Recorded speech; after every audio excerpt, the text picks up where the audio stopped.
مسلمان ہونا یقینی علم ہے کسی کا، مسلمان ہونا یقینی تھا کہ وہ کلمہ پڑھا۔ اگر آپ نے اس کو ایک بار بھی نماز پڑھتے دیکھ لیا، آپ کے پیچھے عید کی جمعہ کی نماز ایک بار بھی دیکھ لیا، اس کا مسلمان ہونا یقینی ہو گیا۔ یہ بات سن لیں، میں بعد میں آپ کو کتب عقیدہ دکھاؤں گا۔ امام ابو منصور ماتریدی جو ہمارے امام ہیں اہل سنت کے، اور امام اعظم رضی اللہ تعالیٰ عنہ کے سب سے پہلے مرتب، امام طحاوی کے بعد بڑے مرتب عقیدہ ماتریدی، عقیدہ اہل سنت کا اشاعرہ کے مقابلے امام ابو منصور الماتریدی، اور امام نصفی، ان کی کتابیں میں اینڈ پر اس موضوع پر آؤں گا۔ یہاں تک تصریح کی گئی ہے کہ ایک کافر شخص تھا، کافر جس کو آپ جانتے ہیں کافر تھا، اس نے آپ کے پیچھے ایک نماز پڑھ لی۔ مفتی عبد القیوم خان صاحب جماعت کرا رہے تھے، اور پیر خلیل الرحمن چشتی صاحب نے دیکھ لیا کہ وہ پیچھے جماعت میں نماز پڑھ رہا ہے۔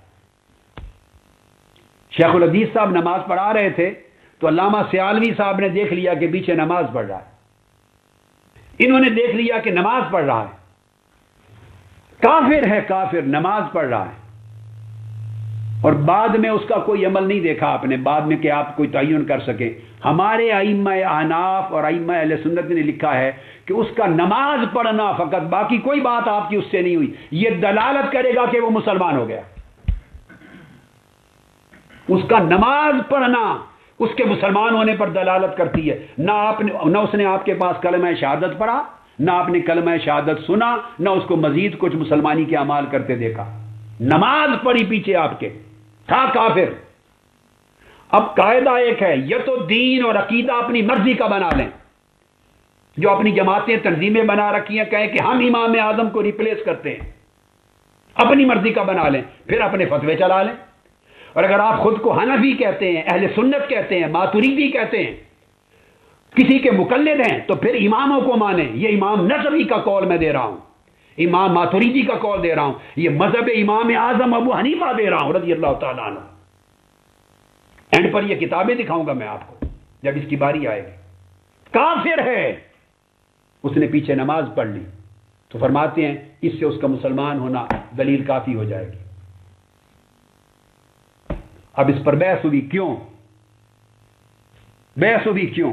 انہوں نے کہا نماز ایمان نہیں ہے مگر ایمان کی علامت ہے، یہ احناف کا قول ہے۔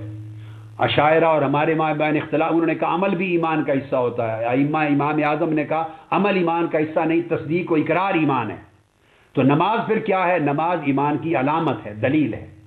تو قرآن کی آیت پیش کی دوسرے پارے کے پہلے رکوع کی، ما کان اللہ لیضیع ایمانکم، کہ اللہ تعالیٰ نہیں چاہتا تھا کہ تمہارے ایمانوں کو ضائع کر دیں۔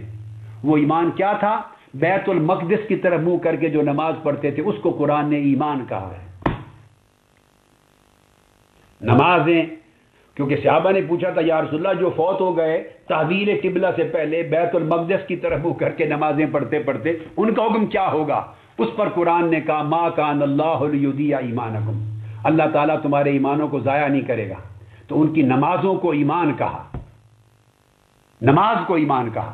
اور امام اعظم کے مذہب میں ائمہ نے تصریح کی بے وہ نماز سے مراد بھی کیا تھا، بلکہ بیت المقدس کی طرف منہ کر کے نماز پڑھنے کو صحیح سمجھنا، اس کو قرآن نے ایمان کہہ دیا ہے۔ تو فرمایا چونکہ بعض نماز علامت اور دلیل ایمان ہے، لہذا کافر تھا، نماز پڑھتے دیکھ لی، یہ گویا ہم مرتبہ ہو جائے گا جیسے شہادت پڑھی اس نے توحید و رسالت کی۔ اتنا یعنی ان کا تصور یہ ہے اسلام کی طرف اتنی بات مل جائے، احتمال مل جائے تو اس کو ترجیح دے دیں، اور کفر کی طرف 99 دلائل اور اسباب مل جائیں تو تب بھی ترک کر دیں۔ کسی کے مسلمان ہونے کی ایک وجہ مل جائے اتنی تو کفر سے نکال کے اسلام میں لانے کی تو اسے قبول کر لیں، اور مسلمان ہو 99 وجوہ مل جائیں کفر کے تو اعتراض کریں، بچیں، کافر نہ کہیں۔ یہ بنیادی قاعدہ وہ بیان کر رہے ہیں کہ رہ گیا علم بواطن احوال امام شاطبی کہ اس کے باطن میں کیا ہے۔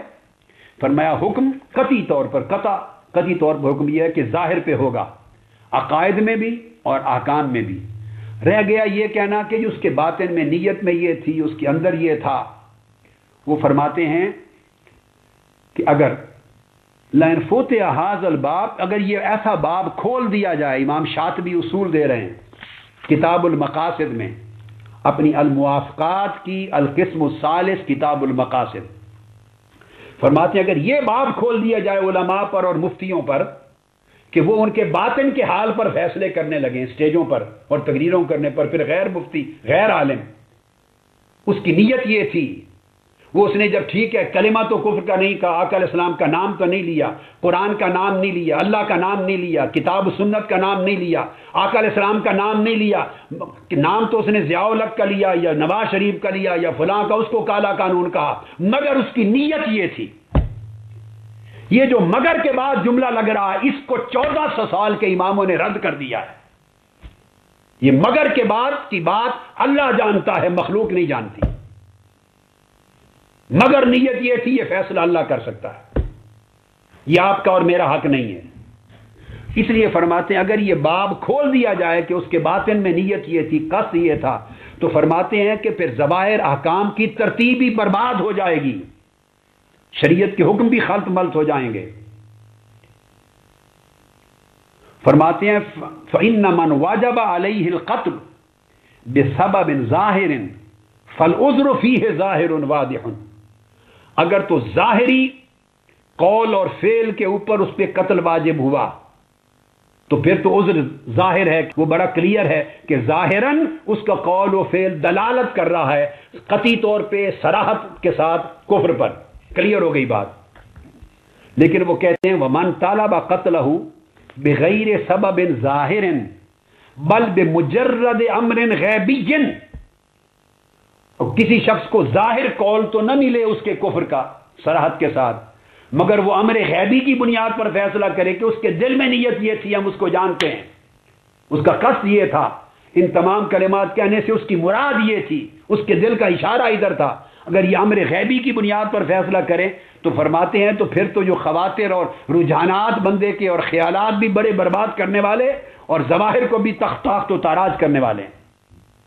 فرماتے ہیں قد فہما من الشر، شرع سے ہم نے یہ سمجھا ہے کہ حاضر یہ جو سد حاضر باب جملتن کہ شرع نے، اور پھر یہ بھی کہ شرع نے سد حاضر باب جملتن، دونوں طریق معروف اور مجہول، کہ شریعت نے یہ باطن اور نیتوں کی بنیاد پر ظاہر کے بغیر فیصلہ کرنے کے دروازے کو بند کر دیا ہے ہمیشہ کے لیے۔